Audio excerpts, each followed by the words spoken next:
Aujourd'hui, on vit dans une société qui valorise la réussite rapide, spectaculaire, voire immédiate. Une société où l'échec n'a quasiment plus sa place. Ici, nous avons fait le choix de prendre tout cela à contre-pied. Parce qu'un échec n'est pas toujours une fin en soi et qu'il est parfois le début d'un essor. Le format est simple. 3 questions qui permettent de découvrir comment un échec a pu bouleverser, bousculer nos invités. Pour cette première saison, nous avons fait le choix d'aller à la rencontre de 5 femmes entrepreneurs qui ont su faire de leur échec un essor. Je suis Tatiana Dram et vous écoutez Échec ou Essor, le podcast qui bouscule les idées reçues sur l'échec et vous révèle ce qu'on en fait. Pour ce premier épisode d'Échec ou Essor, nous mettons en lumière une jeune entrepreneure que je me fais le plaisir de vous présenter.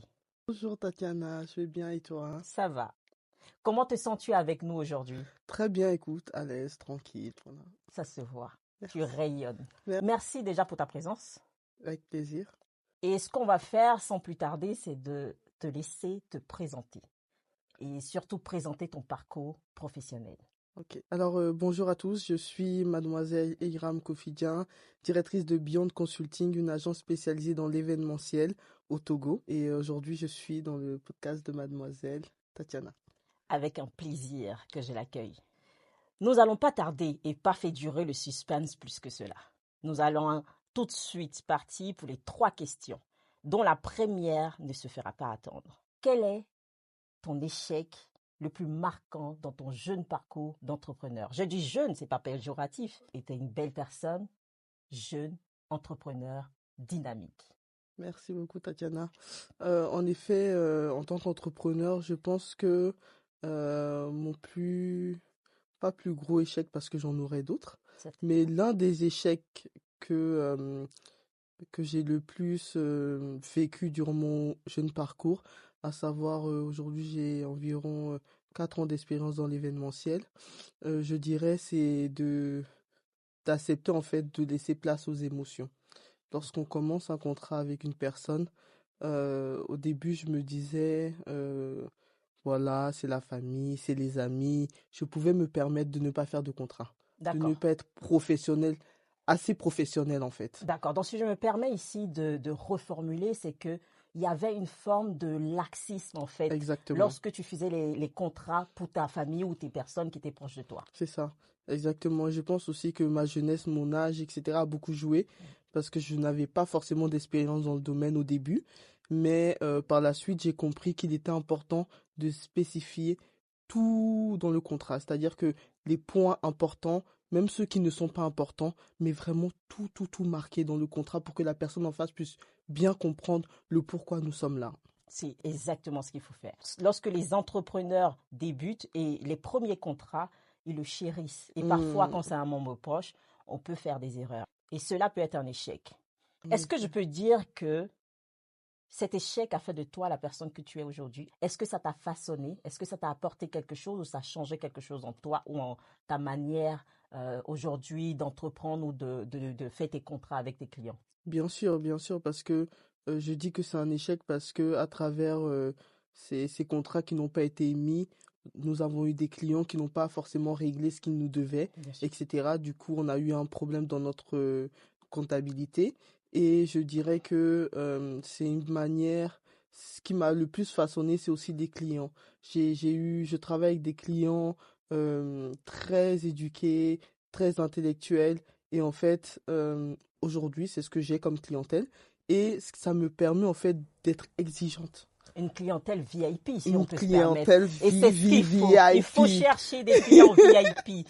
Et ce qui est encore plus important, c'est que votre branding, c'est ce qui va définir votre clientèle, la manière dont vous vous présentez. C'est ce qui va permettre aux gens de venir vers vous. Ouais. Donc, le branding est très important. Mais oui, je dirais que la clientèle, j'avais travaillé avec une cliente, une dame très exigeante, Elle me disait que peu importe le prestataire que tu prends pour travailler avec toi, il faut que tu marques, tu lui dises ce qu'il doit faire. Si la tâche doit commencer à 18 heures et doit se terminer à 20 heures, il faut que tu le marques, il faut que tout soit marqué pour que la personne reste assez concentrée dans le travail. Et tout Oui, soit marqué de façon explicite. exactement. C'est une belle expérience parce que souvent, lorsqu'on a affaire à des personnes exigeantes, au début, c'est compliqué. On est On a stressé. l'impression que la personne nous aime pas trop ou est Oui, trop compliquée. Mais après, avec le recul, on apprend un certain nombre de choses. C'est un beau parcours là que tu nous partages. Et pour merci. finir, la dernière question. Cette question a deux volets, Mhm. mais elle reste néanmoins une question. Elle est simple.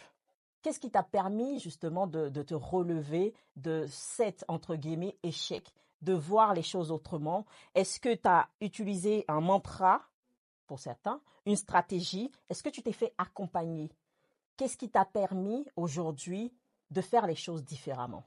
Alors, ce qui m'a permis de faire les choses différemment, c'est aussi mon entourage.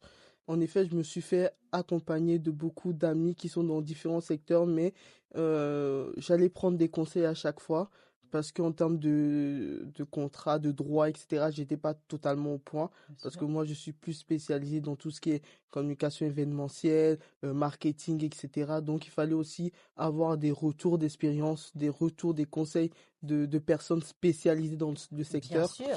Et je pense que je me suis vraiment entouré de belles personnes, de bonnes personnes qui donnent en fait sans forcément attendre de retour. Ça, c'est le C'est-à-dire que plus des important personnes comme aussi. moi. C'est Je me ça. suis beaucoup identifié aux personnes que j'avais en face de moi et je me suis dit, est-ce que ça va avec est-ce que ça correspond à mes valeurs? Est-ce que ça correspond avec la vision que je veux que mon entreprise puisse montrer aux autres à l'extérieur?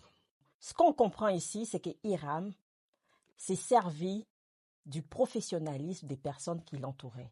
Et il y a un adage qui le dit, plus simplement, entoure-toi des belles personnes et tu deviendras une très belle personne. Je te remercie pour ce partage Merci à toi aussi, et Tatiana. je veux te dire que tu es notre première invitée de cette saison, des 5 femmes entrepreneurs qui ont su faire de leur échec un essor. Vous nous direz en commentaire si son parcours ou son échec, elle a su en faire un essor. J'espère que ce premier épisode de podcast d'échec ou essor a permis à chacun d'entre vous d'avoir un regard différent sur l'échec.